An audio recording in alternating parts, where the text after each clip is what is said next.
You are not your chronic pain. Hi, I'm Dr. Aaron Kasner, physical therapist, here to give you all of the information you may need on chronic pain and how to recover from it. Because chronic pain is not a lifelong sentence, even though that's what we're taught. So let's talk about it.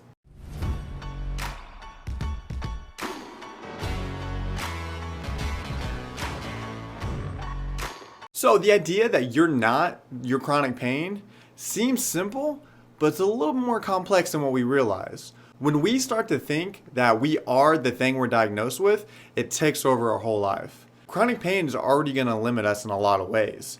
It's going to stop you from doing a lot of the things that you love to do, whether it's playing a sport, hanging out with friends, going out to dinner, watching your kids, watching your grandkids, a bunch of stuff.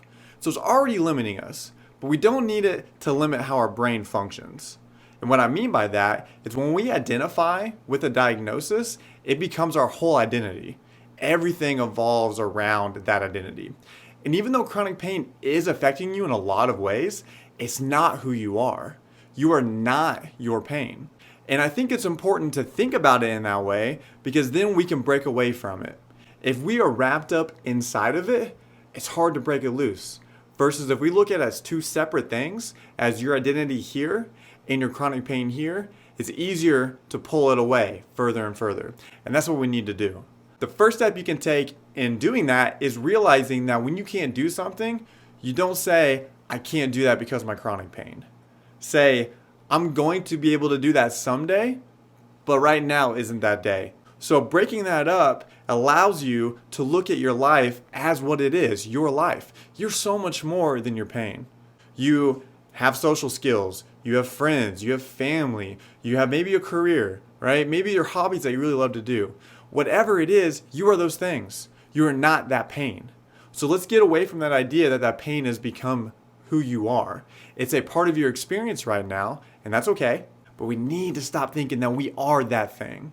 Okay, so for example, I have a patient who was really struggling with chronic pain in her knee, and it eliminated a lot of things in her life, things that she loved to do, going camping, hanging out with her grandkids, doing all this sorts of fun stuff. And part of the problem was she assumed she couldn't do a lot of things because she had chronic pain and because she was that chronic pain. We need to stop limiting ourselves before we even try something. So instead, we shifted the mindset.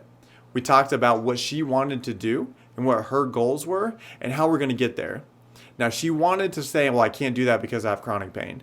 So I would ask, well, have you done it? Have you tried it? And of course, she said, no, I haven't, but I know that I can't. That's not true. All right. You don't know until you really experience something. Now you may be saying, well, Aaron, I've tried to do that and I can't do it. Well, when was the last time you tried it? Did you try it yesterday? Or did you try it 6 months ago? Or a year ago? Or 5 years ago? However long you've been dealing with that pain. We can't cement the idea that we can't do something because of chronic pain. Now, it may be true in the short term, but we can't think of it as a lifelong time of not being able to do the things that we love.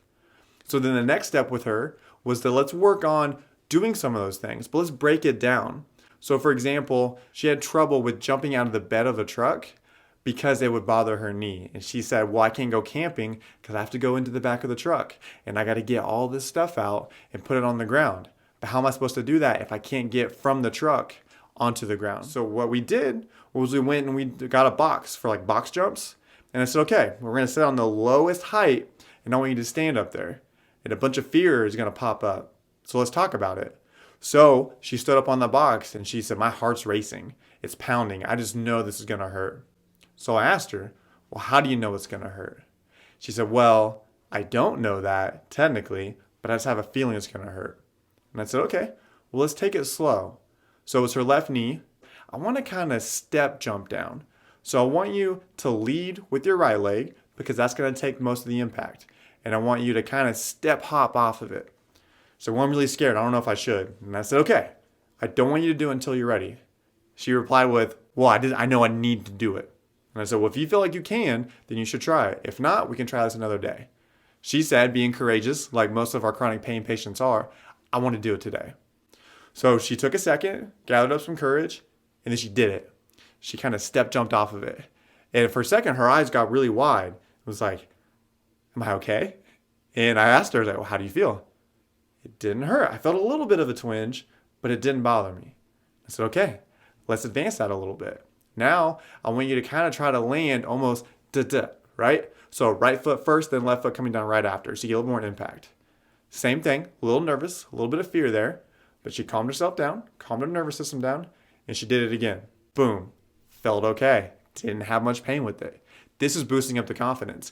And when you're doing that, you're separating yourself from that chronic pain. And it opens up the gateway for everything.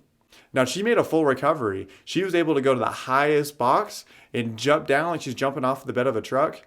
No issues. She still has some fear there, which is reasonable, right? I'm not asking you to ignore your fear. I'm not asking you to pretend like the fear isn't going to stop you. If one day it does, that's okay. Take a step back, recalibrate, find out what issues are coming to the surface of your brain to stop you from doing those things, and find ways to make it easier.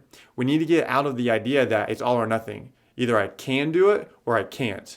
Well, there's a bunch of steps in between that we can take to work to getting to that. And that first step is separating yourself from that chronic pain.